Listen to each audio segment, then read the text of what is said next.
Assalamualaikum warahmatullahi wabarakatuh. Baiklah, kami dari kelompok 1 akan mempresentasikan materi kami mengenai peminangan. Yang pertama yaitu definisi dan syarat peminangan. Definisi peminangan. Al-khitbah yaitu berarti peminangan, yaitu satu langkah pendahuluan untuk melangsungkan suatu perkawinan. Ulama fikih mendefinisikan, menyatakan keinginan pihak laki-laki kepada pihak wanita tertentu untuk mengawininya dan pihak wanita menyebarluaskan berita pertunangan ini.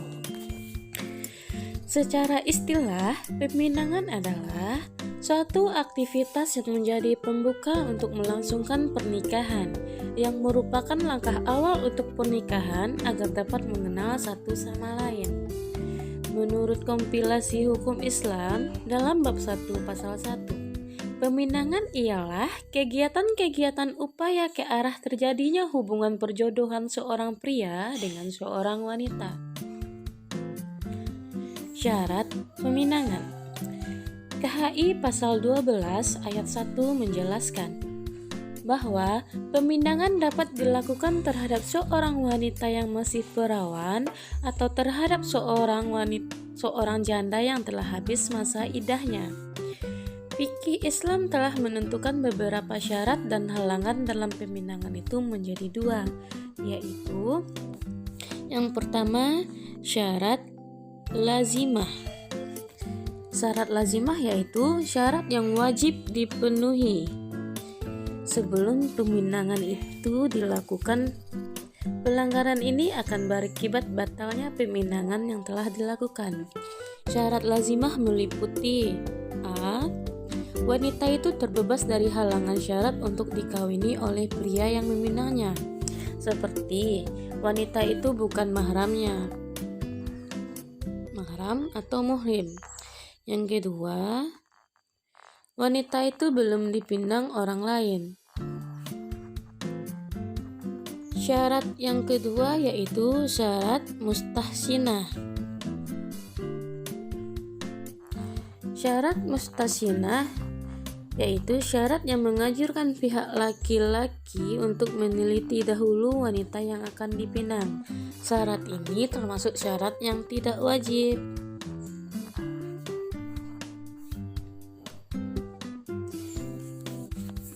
Poin B, melihat dan ta'aruf dengan peminangan.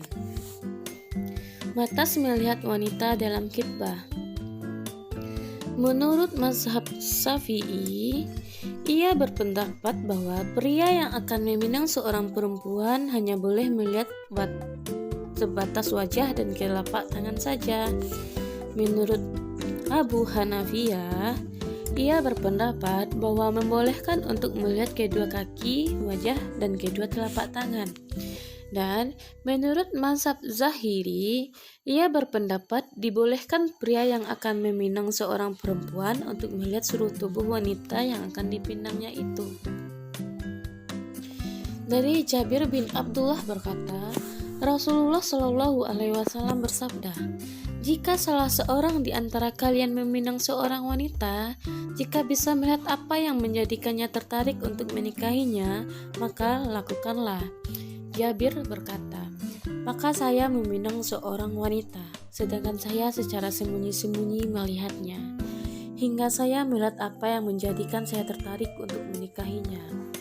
Dan dalam riwayat yang lain, maka wanita dari Bani Salamah berkata, maka saya secara sembunyi-sembunyi dengan perasaan yang khawatir hingga saya melihat apa yang menjadikan saya tertarik untuk menikahinya. Kemudian saya menikahinya. Dari Abu Hurairah berkata, pada saat bersama Nabi Shallallahu Alaihi Wasallam, ada seorang laki-laki yang mendatanginya. Ia memberi kabar bahwa dirinya telah menikah dengan wanita Ansor. Maka Rasulullah Shallallahu Alaihi Wasallam bersabda, apakah kamu sudah melihatnya? Dia menjawab, tidak.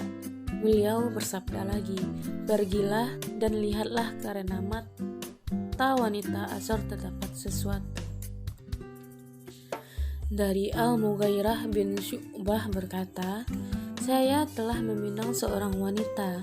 Maka Rasulullah bersabda, apakah kamu sudah melihatnya? Saya menjawab, belum. Beliau bersabda, lihatlah dia, karena akan lebih mendekatkan di antara kalian berdua. Dan dalam riwayat yang lain, dia berkata, maka dia pun melakukannya, dan jadi menikahinya dan mempelai wanita menyetujuinya. Dari Syang bin Sya'ad. Ada seorang wanita menemui Rasulullah seraya berkata, wahai Rasulullah, saya datang ke sini untuk menghibahkan diri saya kepada Anda. Maka Rasulullah melihatnya dengan sungguh-sungguh, lalu menundukkan kepalanya. Ketika wanita itu memahami bahwa beliau tidak membutuhkannya, langsung duduk.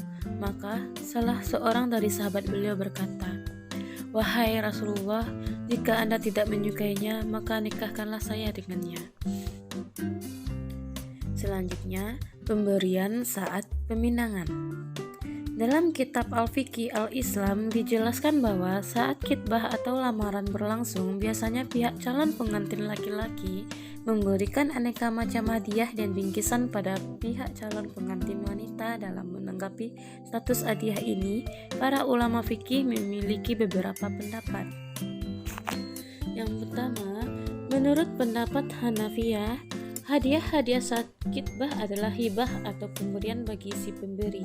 Boleh menarik hadiah pemberiannya kecuali ia terjadi hal yang melarangnya, seperti hadiahnya telah rusak, telah punah, atau telah terjadi ikatan suami istri di antara keduanya. Bila dianya masih ada, si pemberi boleh menariknya bila punah, seperti cincin yang telah rusak, makanan yang telah termakan, atau hadiahnya telah berubah bentuk seperti kain yang telah menjadi gaun. Maka bagi pemberi tidak berhak menuntut barang pengganti. Yang kedua, menurut pendapat Malikiyah, hadiah-hadiah sebelum atau saat perkawinan diparuh bagian antara wanita dan pria, baik diisyaratkan atau tidak, karena hadiah di atas secara hukum memang menjadi persyaratan. 3. Menurut pendapat Syafi'iyah, bagi laki-laki pelamar boleh menarik ulang hadiahnya, sebab hadiah tersebut diberikan agar terjadi akad pernikahan. Bila ikatan gagal, baginya berhak menariknya kembali saat masih ada atau dengan barang pengganti bila telah rusak. Yang keempat, menurut pendapat Hanabilah, ditinjau terlebih dahulu antara pelamar dan yang dilamar, mana di antara keduanya yang berpaling pihak laki-laki tidak berhak baginya mengambil hadiahnya kembali. Sekalipun masih ada bilang berpaling pihak wanita, pihak pria boleh menarik kembali hadiahnya sekalipun sudah rusak dengan diberikan harga senilai. Keputusan ini dianggap adil dan bijaksana. Hadiah tersebut diberikan demi langgengnya ikatan. Bila ikatan telah hilang, tentu baginya boleh menarik ulang. Yang terakhir yaitu akibat hukum peminangan. Sebagaimana telah dijelaskan sebelumnya, bahwa khitbah adalah perjanjian untuk mengadakan pernikahan. Oleh sebab itu, peminangan dapat saja terputus di tengah jalan karena akad dari peminangan ini belum mengikat dan belum menimbulkan kewajiban antara satu pihak dengan pihak lain. Namun, Wahbah Zuhaili menyatakan bahwa akhlak Islam menuntut adanya tanggung jawab dan tindakan, apalagi sifat janji yang telah dibuatnya, sebagaimana Allah berfirman dalam surat Al-Isra ayat 34 yang artinya, dan penuhilah janji, sesungguhnya janji itu pasti dimintai pertanggungjawaban. Dalam sabda Rasulullah, hadis riwayat Al-Bukhari, tanda orang munafik ada 3: jika berbicara ia berdusta, jika berjanji ia mengingkari, dan jika dipercaya ia khianat. Berdasarkan dalil-dalil di atas, jelaslah bahwa jika seorang sudah berjanji, maka haruslah ia menepatinya, dan jika tidak boleh mengkhianati janji yang sudah dibuat. Walaupun dalam hal peminangan yang status hukumnya belum mengikat dan belum pula menimbulkan kewajiban oleh salah satu pihak, maka orang tersebut tidak boleh membatalkan dengan alasan yang tidak rasional dan haruslah dilakukan dengan yang dibenarkan oleh syara. Sebagaimana yang telah dijelaskan sebelumnya, berkaitan dengan peminangan, di tengah-tengah masyarakat ketika proses peminangan ada kebiasaan memberikan seserahan seperti perhiasan dan lain-lain. Hal ini merupakan bukti keseriusan si peminang untuk menuju ke jenjang pernikahan. Tetapi, jika semua peminang berujung kepada pernikahan, jika tidak sampai di tahap pernikahan, maka perlu adanya kejelasan tentang pemberian tersebut. Apakah pemberian tersebut masih tetap di tangan wanita atau dapat diambil kembali oleh pihak si peminang? Bahkan pada saat proses peminangan, pada sebagian orang yang ada sudah memberikan mahar. Hal ini tentu perlu kejelasan tentang bagaimana status mahar yang pemberian telah diberikan kepada batalnya peminangan. Sekianlah presentasi dari kelompok kami. Wassalamualaikum warahmatullahi wabarakatuh.